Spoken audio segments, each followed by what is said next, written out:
Let's go back to the phone lines, talk to Kevin. He's listening in Missouri. Hi, Kevin. How you doing? Good. How are you? Fine. My question is, how safe do you think that the Syrian refugees Obama's wanting to bring over here to the United States and put in our backyards are to the American people? Back in Bible times, these people fought with all these people since the beginning of time. And your take on it as far as in Bible terms is in the end times, these types of people taking Christians and killing them for not changing to their beliefs. Yeah, I think there's antinomy here. We have to be wise as serpents and gentle as doves. The gentle as doves, a part of it is a recognition that everyone is created in the image and likeness of God, and therefore every human being has intrinsic worth.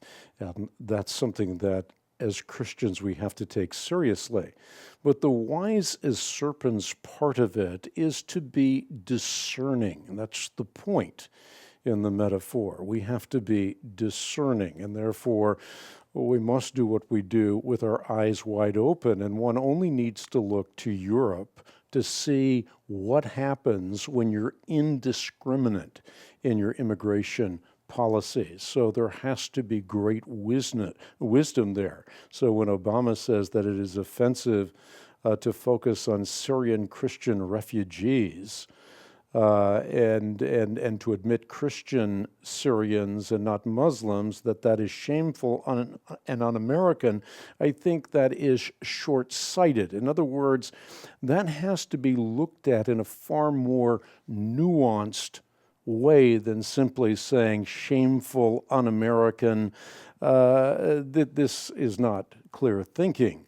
Why? Because in his view, there shouldn't be a religious test to compassion, but yet for Syrian Christians, it's not a matter of compassion, it's a matter of life and death. You think about the genocide that is happening in Syria.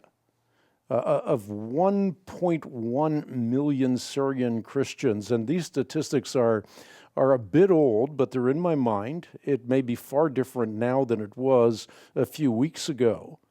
At least at that time, 700,000 of them had been either exiled or executed or persecuted or crucified.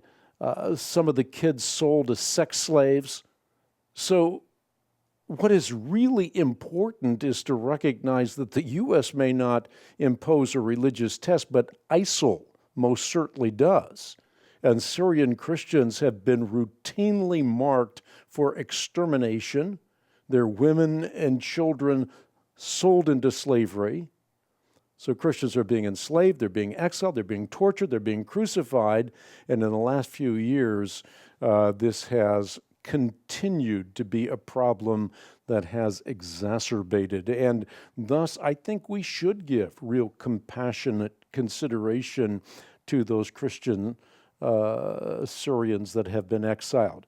The Muslim have lots of Muslim lands that should be absorbing them. They can find sanctuary and commonality in lots of Muslim lands in the Middle East. So I think that Obama should have a far more nuanced position.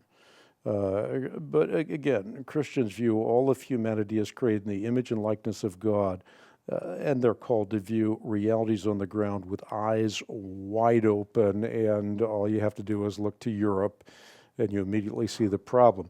The problem, by the way, is not a problem of assimilation. The problem is a problem of dissimilation. If you get that concept in your mind and start to look at what's going on in France and Italy and Greece and Spain and Holland, it doesn't take a rocket scientist to know where the trends are going and what might happen in the U.S. as opposed to not being wise as serpent, gentle as doves.